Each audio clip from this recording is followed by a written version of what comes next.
না ভাই সায়েন্স বলছে এত কম পড়তে হয় না। সফল ও মেধাবীরা চরম লেভেলের চরম লেভেলের মিথ্যাবাদী হয়। ঠিক আছে, সফল ও মেধাবীরা চরম লেভেলের মিথ্যাবাদী হয়। আমাদের দেশে যত সফল আছে, যত মেধাবী আছে, তাদের মধ্যে মেজরিটি, অ্যাটলিস্ট আমি বলবো 90% মানুষজন খুব চরম লেভেলের মিথ্যাবাদী হয়। ঠিক আছে, কেন মিথ্যাবাদী হয় আমি তোমাকে একটা কথা বলি। ধরো তুমি এই দেশে, এই দেশে তুমি বলবা যে বাবা তুই 10 ঘন্টা পর, 12 ঘন্টা পর, 17 ঘন্টা পর, এটা কিন্তু একদল সাপোর্ট করবে, আরেক দল চলে আসবে, না ভাই সায়েন্স বলছে এত কম পড়তে হয় না, আমি দেশের এই জায়গায় আছি, আমি জীবনে এই ছিঁড়ে ফেলাইছি, আমি তো জীবনে 6 ঘন্টা পড়ি নাই, তুই কেন পড়তে বলি 17 ঘন্টা। তারপর আবার ভাই এগুলো তো লাগে না, আমি তো আসলে এখানে পড়তেছি, আমি বুয়েটে পড়তেছি, এনে পড়তেছি, আমি তো কখনোই এগুলো পড়ি নাই। এরকম বিভিন্ন রকম কথাবার্তা। আরেক দল মেধাবী পাবা, আসলে আমি তো বুয়েট ভর্তি পরীক্ষার জন্য প্রিপারেশনে নিইনি, আমি মেডিকেল করতাম, হঠাৎ করে একদিন এক্সাম দিলাম, চান্স পেয়ে গেলাম। এরকম বিভিন্ন রকম কথাবার্তা, বিভিন্ন ন্যারেটিভ প্রচার হয়।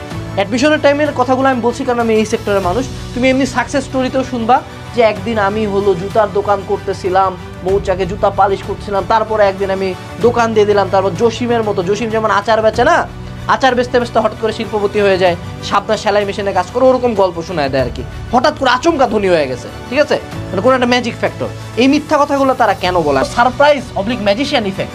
ধরো তুমি দেখতেছো একজন লোক অনেক বছর ধরে ওয়ার্কআউট করে, এইরকম সাইজের একটা মানুষ, ওই 100 কেজি এইভাবে উঠাইলো, তোমার কিন্তু কিছু মনে হবে না, ও তো পরিশ্রম করছে, 100 কেজি তুলছে, হি ইজ এ মাস্কুলার গাই, ওকে ওকে। এখন ধরো কয়েক লিকলিকা শুটকা 35 কেজি ওজনের একটা পোলা 100 কেজি এইভাবে উঠাই দিল, তুমি তো পাগল হচ্ছে, হায় হায় হায় হায় কে এ কেমনি তুললো, ওরে বাবারে বাবা কি একটা ব্যাপার।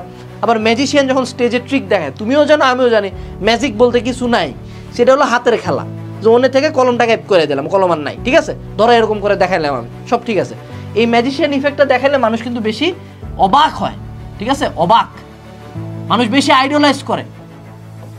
ঠিক আছে, মানুষ এইটা বেশি আইডলাইজ করে। কেউ যদি তোমাকে আসে বলে যে ভাই আমি সারাটা দিন পড়ছি ভাই, জীবন যৌবন সব শেষ করে দিয়ে পড়ছি, তারপর অনেক কষ্টে বিসিএস পাইছি, বা অনেক কষ্টে এইটা করছি, অনেক কষ্টে এটা করছি, তোমার ভালো লাগবে না। একজন বলবে আরে আমি তো খুব একটা পড়ি নাই, আরে পাস করার পরে 1-2 মাস পড়ছি, রিটেন এমনি হয়ে গেছে, তখন বেশি ভালো লাগবে। অনেক বলবে আমি তো মেডিকেলের প্রিপারেশনই নিইনি, আমি বুয়েট প্রিপারেশন নিচ্ছিলাম, ফ্রেন্ডরা বলো চল মামা এক্সাম দিয়ে আসি, তো বুয়েটে পরে চান্স পেয়ে গেলাম। এই কথাগুলো শুধু খুব ভালো লাগে। তো যেহেতু ওরা জানে যে মানুষ এটা খায় বেশি, মানুষের magician effect, surprise effect, effortless দেখাইতে চায় যে আমি তো এফোর্টই দিই না, আমি এতটা শ্রেষ্ঠ, আমি এত সেরা যে আমি কোনো এফোর্ট না দিয়ে পেয়ে গেছি। ঠিক আছে, ওগো এটা দেখায় তোমাকে একটু মানে ওই যে ফকিরের কেরামতি দেখায়, বুঝছো। দ্বিতীয় যে ফ্যাক্টরটা কাজ করে, নট আন্ডারস্ট্যান্ডিং আদার্স। একটা জিনিস বুঝতে হবে, ধরেন আপনি ভাই, আপনি বাংলাদেশে অনেক সফল হয়েছেন, I respect you, I salute you. ঠিক আছে, বাট আপনাকে তো একটা জিনিস বুঝতে হবে, সবার মাথা আপনার মতো না ভাই। আপনি 6 ঘন্টা পড়ছেন সে টু সে, বা কেউ একজন 2 ঘন্টা পরে বুয়েটা পাইছে, হয়তো বা কেউ একজন ইঞ্জিনিয়ারিং কোশ্চেন ব্যাংকও দেখেন ওই বুয়েটা পাইছে, হয়তো বা কেউ একজন ফরেন বুক সলভ করে বুয়েটা পাইছে, অল ওকে। বাট আপনাকে বুঝতে হবে আমরা প্রত্যেকে তো আলাদা ভাই। আপনার জন্য যেটা কাজ করছে এটা আমার জন্য কাজ করতে পারবে না, খুব স্বাভাবিক, কারণ আমার ব্রেন ডিফারেন্ট। এখন ধরো জিনিসটা কেমন কাজ করে জানো, তুমি যদি গুলশানের কোটিপতিদের কাছে যাও, ওদের কাছে জীবনে মনে হবে দেশের দ্রব্যমূল্যের দাম বাড়ছে, জীবনও না, কোটি টাকা কামাই, কেন আমার মনে হবে। তুমি অনেক ধনী মানুষজনের কাছে দেখবা যে ওদের কাছে মানে সকালবেলা ব্রেকফাস্ট করে জুস, তারপর হলো কি বলে টোস্ট, তারপরে বেকন, এই টাইপের খাবার আমেরিকানরা খায়।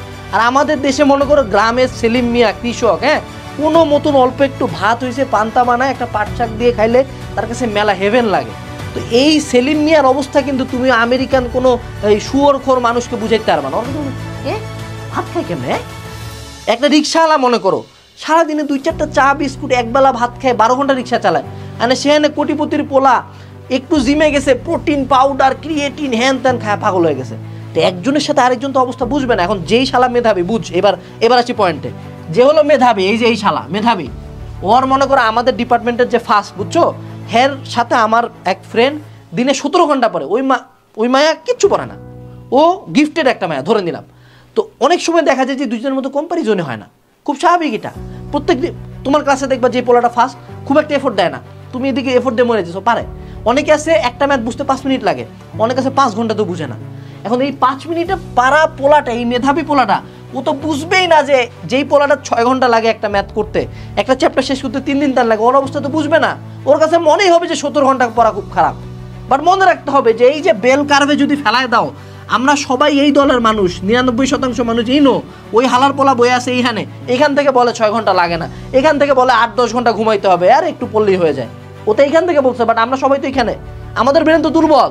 আমি কেন মেধাবীর কথা শুনবো? ও তো মিথ্যাবাদী, ও তো আমার অবস্থা বুঝবেই না, খুব স্বাভাবিক।